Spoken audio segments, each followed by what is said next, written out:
At the intersection of skill, challenge, and purpose is the universal entry point into flow. But first, think about it. A skill without a challenge, not going to ignite anything. A challenge without a skill, not going to ignite anything. It's the two together that activates flow and brings out the best in us. And when you add purpose to that, it takes it to a whole new level.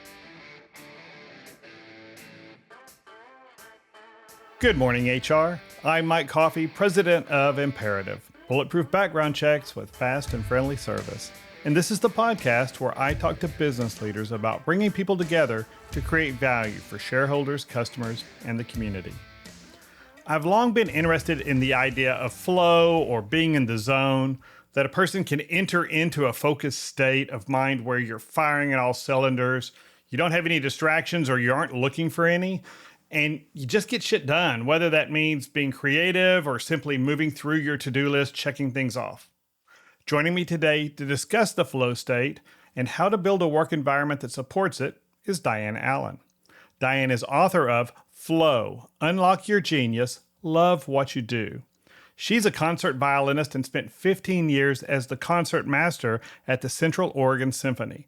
Today, she helps leaders and teams activate their flow state, enabling them to navigate disruption, combat burnout, and create thriving cultures where purpose and passion drive peak performance. She's also a popular conference speaker, TEDx presenter, and featured media guest. Diane will be the keynote speaker at the North Texas SHRM Annual Conference on April 28th and 29th. Welcome to Good Morning HR, Diane. My pleasure. Thank you for having me. Well, I'm looking forward to your presentation because this is like one of those things. I'm a yoga teacher and we talk about flow all the time.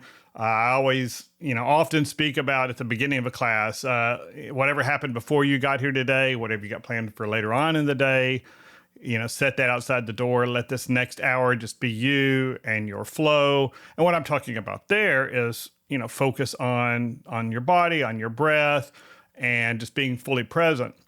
But you're a concert violinist. You've spent probably countless hours and practice rooms and rehearsals. And so how did you get interested in flow, and especially at the level that you wrote a book about it? Well, I didn't have a choice because when a musician gets into the music, they're getting into their flow state. When an athlete gets into the zone, they're getting into their flow state. And flow I think we should just quickly define it, because when you're going with the flow, that's passive. That is actually kind of, rolling with it and maybe just, letting things roll off your shoulders, kind of quickly. But on the contrary, being in flow is being in the flow state, which is an optimal state of mind when people feel their best and they perform their best. There's neuroscience that sets us up to experience peak performance, to feel euphoric, to feel motivated, and to feel fulfilled. So there's a big difference between going with the flow and being in flow. And so what that looks like as a musician, as I said, is getting into the music. And so originally, I've been teaching about getting into flow for a very, very, very long time. It started off with my tiny little violin students, which I knew that if I didn't give them a good reason to stick with learning like one of the hardest instruments to learn, it was going to be an uphill battle to teach them. So I would teach them how to get into the music as quickly as possible and to access flow as quickly as possible. Because flow are, it's those moments when, you lose complete track of time. You just love what you're doing. You're so immersed, it's as if nothing else is around you. Ideas and insights are coming in. In a world where 95% of thoughts repeat, you're having new thoughts. You're getting more done, right? Productivity goes up 400% when you're in flow. Learning speed, 250%, and creativity goes up 500%. So bottom line, as a violinist, as the concertmaster, which is the lead violinist of an orchestra, second in command to the conductor, I had to always be in the music and get into flow. And it served me to really deeply connect with my work, to be able to lead with energy, and to be able to enroll all the people on stage without ever speaking a single word. So there's a lot to unpack there, but that's the basic background for, as last thing I'd like to say about your opening question is everyone gets into flow. It happens to all of us. It just happens to be that musicians and athletes rely heavily on it for us to be deeply engaged and at the best. So I've, as a longtime teacher, I've broken it down so that I could teach everybody how to get into their work like a musician gets into the music.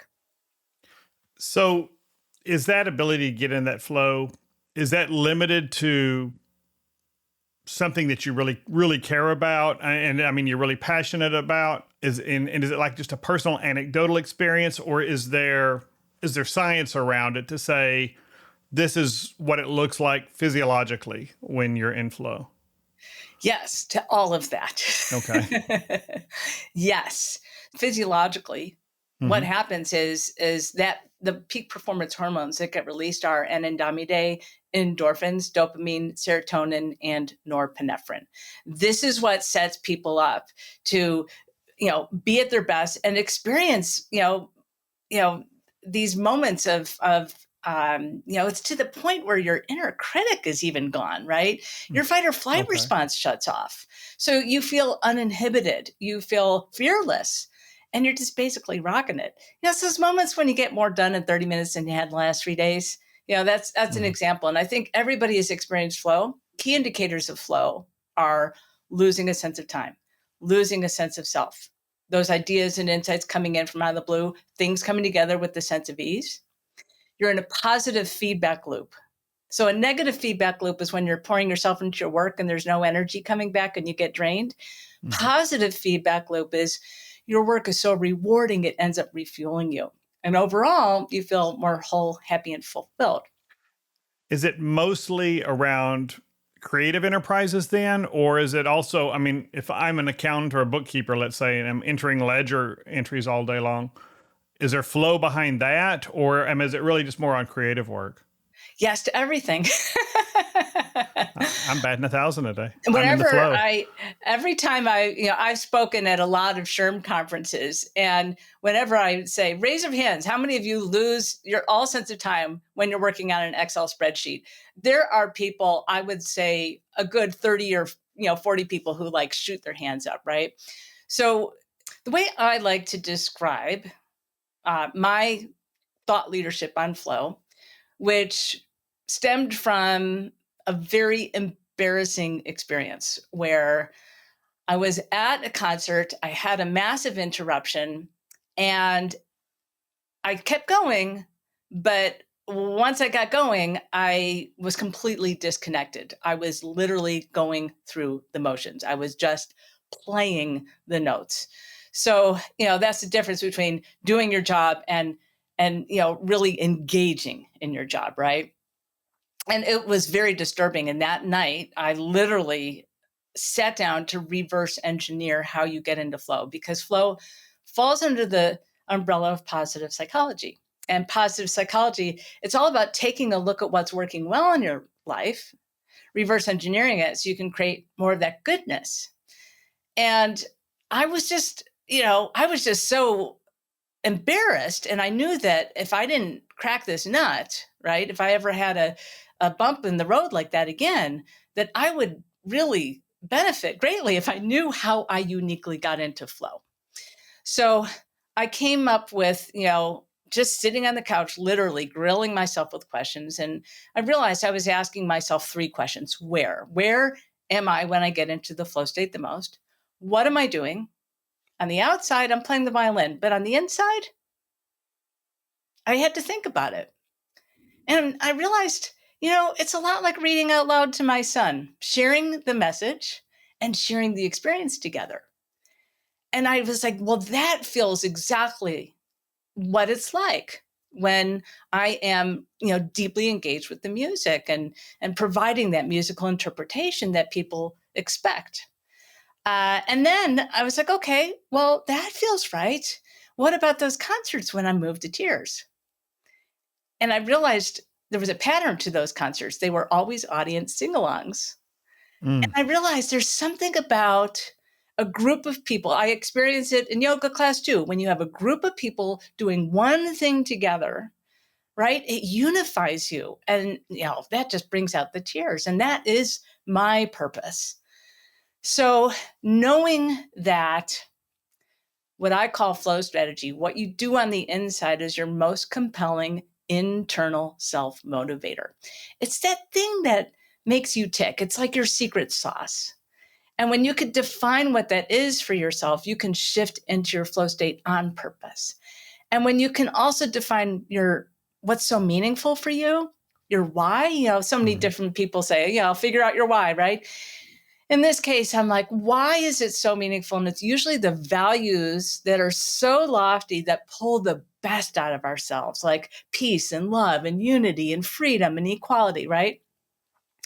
And so when you can define why it's so meaningful for you, you can shift into the flow state with purpose. And so this is your flow strategy. And I have been speaking about this to a number of HR conferences. And when I talk about what I'm going to do at the Northwest, is it North Texas Texas SHRM? Yeah. Yeah. I live in the Pacific Northwest, so that came out of my mouth first. But the North Texas SHRM conference, we're going to have ample time for people to figure out their own unique way to get into flow, but they're also going to learn how to coach each other to figure out each other's flow strategies. Because if you've got an employee coming in and they're frustrated, they want to be, we all want to be more engaged.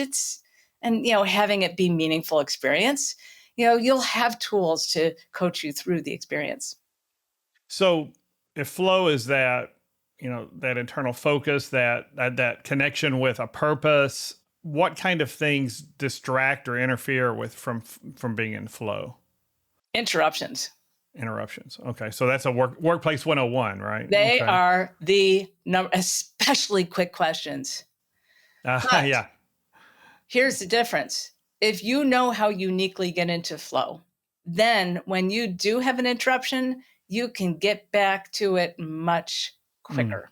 So yeah, those interruptions. In fact, we realized a few years ago here at my company that my best employees, my most proficient analysts, were becoming my least productive because of the constant interruptions from either their peers who would say, hey, I've got this unique situation, I've got a question, or clients calling in and saying, hey, I've got a question, or, what would you do here, whatever. And that meant while they were being helpful, their own productivity was down. And we set up a process so that we created a new role, client liaisons, who are the front line, who all those calls go through. I mean, and we set up office hours so that people could set aside, if it's not truly urgent internally, there's somebody who can stop and answer their questions in a block and at a certain time, just so we weren't peppering my most valuable employees with interruptions all day. And it's probably not a horrible thing for the other employees to figure stuff out and then come back with an answer rather than just saying what's going on. So I guess I wasn't thinking about it as flow at that time, but the fact that they can knock out a ton more work without those interruptions, even though those, resetting those interruptions, the interruption may be 30 seconds, but it seems like resetting it and getting back into flow or, that high level of productivity is 4, 5, 6 minutes maybe. And then here comes another call. So I guess we were setting up flow and we didn't really think about it in that term. So what other things in the workplace besides avoiding distractions might help create an environment where flow work is promoted? I want to share another model with you. So when I talked about the 3 questions, where, what, and why, that was my own unique thought leadership about really trying to discover what makes you tick so that you can replicate that on purpose and with purpose, right? But Mihai Csikszentmihalyi, he's one of the very first psychologists who did in-depth research into flow. And he has a wonderful book that talks about many different ways to get into flow.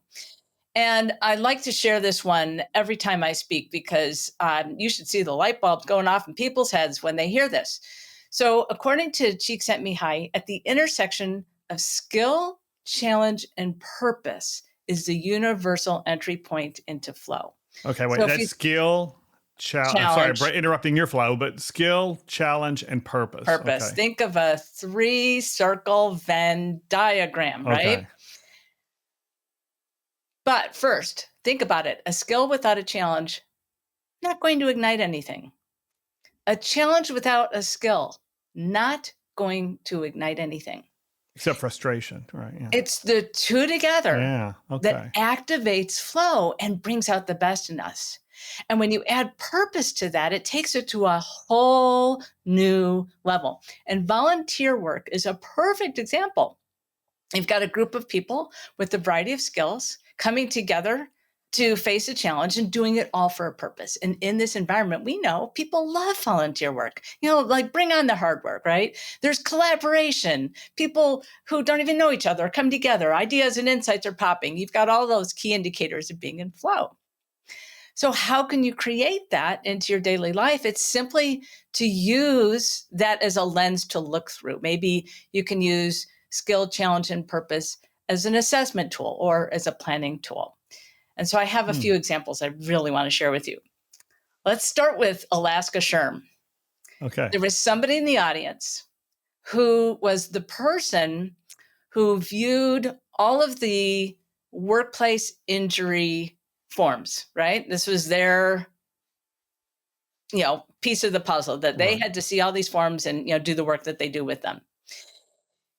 And this skill, challenge, purpose thing, he came running up to me after I spoke. Here's what he said: fishing industry, right? So he described two different jobs. First job is you've got people who wash the fish. It's a conveyor belt. The fish go by all day. They wash the fish. Then you have these other people who have to put their whole body into this machine. And I'm gesturing the way he gestured to me, where his hands are up and you have to pull this machine down with all your might. It's processing the fish. And as you're pulling this, you have to put your whole body into it. It's very physical. And the work that you do, you see the processed fish, you see it accumulating alongside. So you can see the results of your work. And then he describes this to me and he says, okay, which job has more workplace injuries? What do you think, Mike? Well, I would have said the intuitive one would be the one with the heavy equipment and the, the piles of fish all around. But you're going to tell me otherwise, I think. Yeah, it's the people washing the fish. And he said he realized it's because there's no skill, there's no challenge, and there's no purpose at all. And he was convinced that he could gamify this. Maybe he can have a skills contest with, people, or, have them have some fun with it, give them some challenges. And then he realized that importance of, seeing the feedback of their work, right? Because without it, it's just like this long, endless thing. And then I don't remember what he said about purpose, but the skill and challenge alone, it's, honestly, the gaming industry is all built on flow. It's all built on that dance between skill and challenge. You're well, and I guess you hear about all these people who go to casinos and they look up and 3 hours have passed. Yes. And they look up when their pockets are empty and and wonder what happened. And so I guess that you're right. I've never thought about that. Yeah. Well, I guess social media is probably built on something very similar because you get sucked into scrolling through your social media. You get the little dopamine hits and time disappears. There's probably a negative version. Let's talk about that. Yeah. Because that kind of dopamine hit is like eating cheap candy. It's like in the moment, it tastes great, but then afterwards you feel crappy. Okay. And that's I'm blanking on the name for that. I want to say it's something like hyper focus. There's a lot of different ways that people can get into flow, and there's different degrees to which you can get into flow. You can say there's different flavors of it, right? And when I'm talking about flow, I am talking about the kind that's very satisfying, that keeps you engaged with your work. It's why you come back the next day. It's why all of a sudden people are saying, 5:00 already? Can't wait to come back tomorrow. And let's take a quick break. Good Morning HR is brought to you by Imperative, bulletproof background checks with fast and friendly service. At Imperative, we help risk-averse clients make well-informed decisions about the people they involve in their business. Because our research is thorough, our reporting is robust, and our compliance is strict, our clients can take action on the information we provide. And when they call us with a question, we answer the phone and get them what they need with fast and friendly service. You can learn more about how we serve our clients at imperativeinfo.com. If you're an HRCI or SHRM certified professional, this episode of Good Morning HR has been pre-approved for 1/2 hour of recertification credit. To obtain the recertification information, visit goodmorninghr.com and click on Research Credits. Then select episode 195 and enter the keyword FLOW. That's FLOW. And if you're looking for even more recertification credit, check out the webinars page at imperativeinfo.com. And now back to my conversation with Diane Allen. So I like that idea because it plays both ways, right? That skill and challenge combination, because you hear about people who are maybe overqualified for a job and have a hard time getting things done. And then on the other side, if the job's too hard, if I just get frustrated, I build anxiety because I can't do this thing, that would interrupt as well. Yes. So let's go a little deeper. If you think of skill and remember, we're thinking about a 3-circle Venn diagram. If you think of skill and challenge as dials, you could be underskilled, overskilled, or have just the right amount of skill. You could be under-challenged, over-challenged, have just the right amount of challenge. You've got to, challenge is subjective, right? So you really have to check in with people. One person's big, hairy, audacious goal is going to crumble somebody else. So you have to find the right mix, and it's usually just a titch out of your comfort zone that's going to ignite flow. So when I spoke for the Northwest Human Resources Management Conference, there was a woman there. She said she knowingly hired somebody who's overqualified for the job. She had been very nervous about retaining her. She didn't know how to broach the topic. She didn't know how to talk with her. But when she saw this model, she says, I know exactly how to talk with her. I'm going to ask her what skills she'd like to learn. I'm going to ask her what kind of challenges she's like, and ask her, if she's finding enough purpose. And there was another woman at the same conference. She shared that learning a new skill, which we all have to do these days, is a challenge, and purpose can keep you motivated. But once that skill is honed, you've got to reshake things up. That's where planning comes in place, right? You've got to re-challenge it and maybe even find new purpose. That's interesting. My number 3 son, my youngest, is a junior at the Music Conservatory at Oberlin. I always try to find a way to work in one of my 3 sons in here and brag. I always said I wasn't going to be that parent who thought their kids were all that, but then I didn't. That was before I knew I was going to have kids who were all that. But number 3, he's a clarinet performance major, and I see him when I see him perform with his quintet or in other environments, it's a different kid than the one who's sitting on my couch eating potato chips, watching Netflix during, when he's home from school. And he's focused. And I guess that would be flow. I've not thought about it that way, but it always hits me that he's doing something that he loves, that he's really good at, and that he's worked at. And, yes. And I guess that's really a big part of that. And that's interesting. It is. My son struggled in high school, full on teenage rebellion, normal, right? They're supposed to rebel at that age. It's part of the growing process. But the second he graduated, he went straight to the local municipal airport and he hired a flight instructor. And now he's flying Learjets, okay? Oh, wow. 27-year-old flying Learjets. Now, here's the deal. My brother-in-law, he used to operate a crane at a plant that they were building train engines. And his job was to turn the engine around so that they could do the next part of the work, right? So it's some sort of assembly line. But the problem with this particular crane is that if you get it in just the wrong way, this thing will start swinging out of control and become deadly. Okay. And so, both my brother-in-law and both my son, these jobs require that level of deep focus. They require excellence at all times.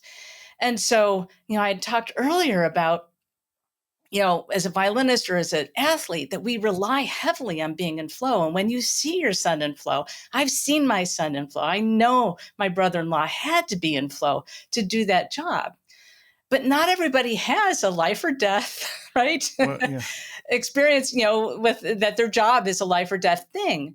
But it doesn't mean that you can't enjoy, the elation that people experience from doing excellent work and from being at your best. That's, all about self-actualization and fulfilling on your potential.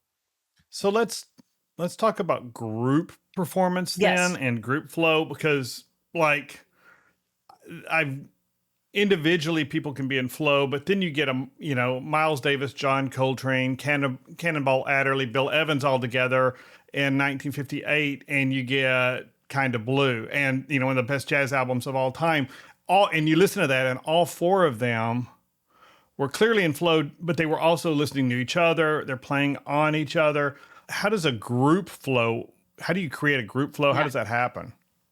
So as the lead violinist of an orchestra, I created that, and I'll give you the mechanics of it as well. So first, I would have to lead myself, right? You always have to lead yourself to lead others. Sure. Yeah. So I had to lead myself first to be in flow, to be at my best, to be deeply connected with the music and deeply connected with the conductor, because he and I were like, steering the whole ship, right? And so according to the HeartMath Institute, okay, when you are engaged in purpose, right, and you're in this deep level of flow, you are actually activating the 40,000 neurons in your heart. The electromagnetic field of the heart reaches out 60% more than the electromagnetic field of the brain. So when you are in your heart space, right, what does that mean? It means that you're in purpose, right? It can mean many other things as well. But right now, we're just talking about when you are coming from a place of purpose, you are igniting those 40,000 neurons in your heart. Your energy is now exuding 3 feet all around you. And anybody in that sphere is going to sense that. It's basically the energy of enthusiasm. We all know somebody who, Right. they've got pizza night on Friday nights and they get so enthusiastic about it, right? Maybe they make their own and maybe you're not so into it, but they invite you over and you can't help it. You get enthusiastic with them because they're so enthusiastic. So being in flow, being completely and deeply in flow becomes the energy of influence. Now, those people in my 3-foot circle, they're going to sync up, because that's what people do. We sync up.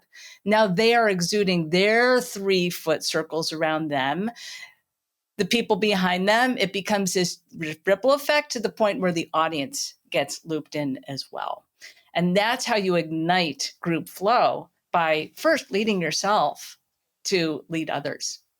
Interesting. So, and we've all seen that where one person has an idea that you read it on paper, it sounds like a kooky idea, and for a business or whatever, and I've seen my share of them over the years, and then you meet the person and suddenly it seems achievable. I mean, and I'm sure everybody from Jeff Bezos to Elon Musk to any of those folks who've built phenomenal companies that nobody dreamed of or thought were nuts, they've probably got that ability to excite and motivate and incentivize other people. And so what you're saying is that is the first part about getting somebody into into the rest of a team into a flow state is to have a leader. Yep. What about go ahead. I have another example, okay, using the skill challenge purpose model. This was a group of high school math teachers. They had a grant. Their task was to develop curriculum that teenage math students could relate to. So that's the purpose, right? It's already there in the task. The teachers, they were all very highly skilled, and they entered this with, a lot of creativity and brainstorming. They were just popping. Got to a point where they stalled. And a friend of mine was part of this cohort. She asked me to come in. So we were taking a look at what was going on. And through conversation, I started to realize each person on this team had a different concept of what the current challenge was. And as soon as they each voiced what they thought what the challenge was, well, you can already tell what's happening. Now that they hear where they're really at, they can now unify and address each one of those challenges. And then it just ended up, getting back to where they were. So, sometimes that using that model is really, really helpful to identify like what's missing. You got to have all three of those equally present. Skill challenge purpose. That's really I'm gonna have to think about that. That's really an interesting concept. We're almost done, but if I was designing a workplace or a work environment, I'm guessing off the top of my head, the things that I need to think about if I really want to encourage flow state is, again, the amount of distractions. The thing that I've always hated in job descriptions is multitasking required, because what you're really saying is serial tasking. And, it's okay to have a lot of accountabilities, but at any given time, I want you to be able to focus in on one thing and get that thing done. So I'd want to avoid true multitasking, trying to do three things at once. What other workplace design things would you put into place to help a team work in flow? Yeah. So I'm going to call you out on one thing. I work with somebody who has ADHD, and he is a master at multitasking. In fact, he thinks it's his gift for the work that he does. He's a land acquisition manager for a real estate developer, and things are always popping. So you never know. Somebody might thrive in multitasking, whereas I think there might be a majority of people that don't. I think we've all seen the stats on that, but there are people who do. So when you're thinking about team, right? Is that what your question was? Right, yeah. I think that it's a combination of everything that we've talked about. A designated block of time that I recommend is 90 minutes of uninterrupted time. That gives you the chance to kind of get into flow, get into a peak of it, and then kind of have a wind down. And knowing that you've got that blocked off, nobody's allowed to, no interruptions allowed, right? Really insulate that. I think magic can happen. Also, having these tools that we talked about, how does each person uniquely get into flow, right? How can they use skill, challenge, and purpose? And using these tools. It's also helpful, I would say. Yes, you might uniquely know how you personally get into flow, but what if you also knew what your other teammates, what's their secret sauce, right? What makes them tick? What's their purpose? You've got personal purpose, you've got organizational purpose, you've got project purpose, right? So, using all of those different levels to really clearly define, I think also helps to, create the environment that will really help teams to thrive. That's really interesting. I can't wait to hear the rest of your presentation. We barely scratched the surface. And you're presenting again at the North Texas SHRM Annual Conference on April 28th and 29th. But that's all the time we have today. Thanks for joining me, Diane. My pleasure. And Diane's contact information and all her other resources, and including a link to her book, are going to be in the show notes. And again, you can hear Diane's keynote at North Texas SHRM's annual conference on April 28th and 29th. And I will include a link to all that information in the show notes as well. And I'll also be there. I will be recording a podcast live from the stage. We're working without a net, and so it'll be interesting. And so If you want to see me get into flow or fall on my face, we'll see what happens. But it'll be April 29th in Denton, Texas at the North Texas SHRM Conference. And thank you for listening. If you enjoyed this episode, please write us a review on your favorite podcast app, whether it's Apple, Spotify, wherever you get your podcast. It helps people find us. Also, do your friends a solid. If you like this episode, find Good Morning HR on your favorite social media and share it. And we'd love to hear your thoughts about this episode at goodmorninghr.com. Thank you to our producer, Rob Upchurch, and to Imperative's marketing coordinator, Marianne Hernandez. And I'm Mike Coffey. As always, don't hesitate to reach out if I can be of service to you personally or professionally. I'll see you next week. And until then, be well, do good, and keep your chin up.